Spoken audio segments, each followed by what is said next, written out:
Hello, boys and girls. Welcome to Story Time. Our story today, Last Stop on Market Street by Matt Della Pina. CJ pushed through the church doors and skipped down the steps. The outside air smelled like freedom, but it also smelled like rain, which freckled down CJ's shirt and dripped down his nose. He ducked under his Nana's umbrella, saying, "How come we gotta wait for the bus in all this wet?" His Nana said, "CJ, trees get thirsty too. Don't you see that big one drinking through a straw?" CJ looked for a long time, but he never saw the straw. Take a look, boys and girls. Do you see the straw that Nana may have been talking about? From the bus stop, he watched water pool on flower petals. He watched the rain patter against the windshield of a nearby car. And his friend Colby smiled and gave CJ a wave. And then he drove off with his dad. "Nana, how come we don't have a car?" "Boy, what do we need a car for? We've got a bus that breathes fire. And old Mr. Dennis always has a trick for you when we get on the bus." The bus creaked to a stop in front of them. It sighed and it sagged. It sighed and it sagged, and then the doors swung open. "What's that I see?" Mr. Dennis asked. He pulled a coin from behind CJ's ear and he put it in his palm.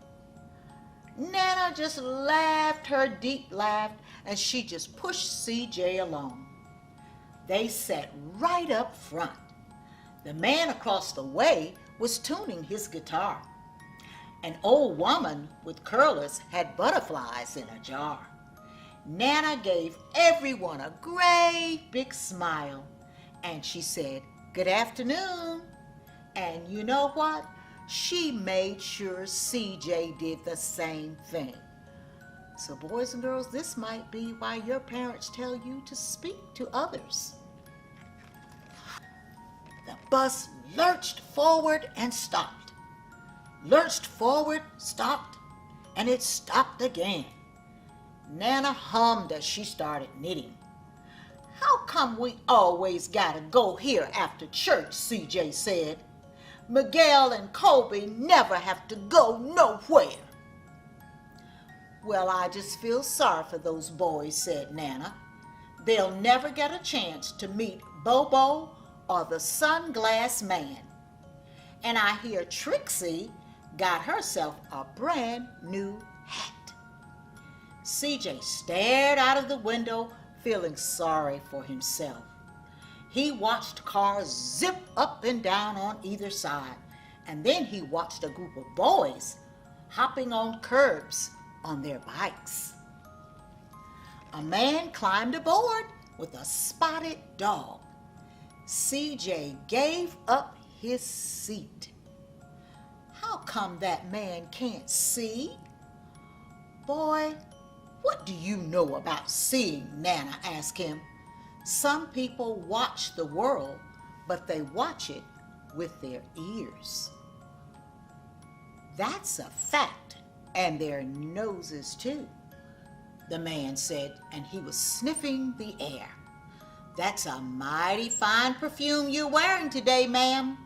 Nana squeezed the man's hand and she laughed her deep laugh. So if you'll notice, boys and girls, this gentleman is blind, meaning he can't see. Two older boys got on next.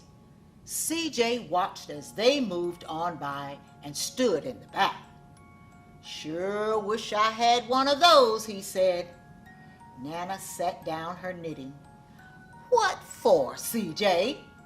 You got the real live thing sitting right across from you. why don't you ask the man if he'll play us a song? Well, CJ didn't have to. The guitar player was already plucking strings and beginning to sing. To feel the magic of the music, the blind man whispered, "I like to close my eyes." And Nana closed hers too. And so did CJ and the spotted dog. So the next time you listen to some music, close your eyes. And in the darkness, the rhythm lifted CJ out of the bus, out of that busy city. It was sunset colors swirling and crashing over the waves. They saw a family of hawks slicing through the sky, saw the old woman's butterflies dancing free in the light of the moon. CJ's chest grew full and he was just lost in the sound, and the sound gave him a feeling of magic. The song ended and CJ opened his eyes.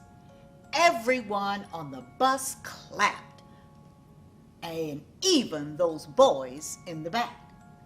Nana glanced at that coin that was still in CJ's palm, and CJ dropped that coin in the man's hat. "Last stop on Market Street," Mr. Dennis called. CJ looked around as he stepped off the bus. Sidewalks were crumbling, and there were broken down doors, graffiti-tagged windows, and boarded up stores. He reached for his Nana's hands. "How come it's always so dirty over here?" She smiled and she pointed to the sky. Sometimes when you're surrounded by dirt, CJ, you're a better witness for what is beautiful. CJ saw the perfect rainbow arcing over their soup kitchen. He wondered how his Nana always found things that were beautiful whenever he thought about anywhere to look. He looked all around them again at the bus rounding the corner going out of sight, and the broken street lamps were still lit up bright, and the stray cat's shadow was moving across the wall. When he spotted their familiar faces in the window, he said, "Nana, I'm glad we came." He thought his Nana might laugh, her deep usual laugh, but she didn't. She just patted him on the head and she told him, "CJ, me too. I'm glad we came. Now come on." CJ and Nana are in a soup kitchen which feeds people that are homeless. So they did something and they have to go somewhere to eat. You are indeed blessed to have food in your homes, but think of others that do not. This ends our story. I am Carolyn Lloyd from Friendship Missionary Baptist Church, Charlotte, North Carolina. Hope you enjoyed the story.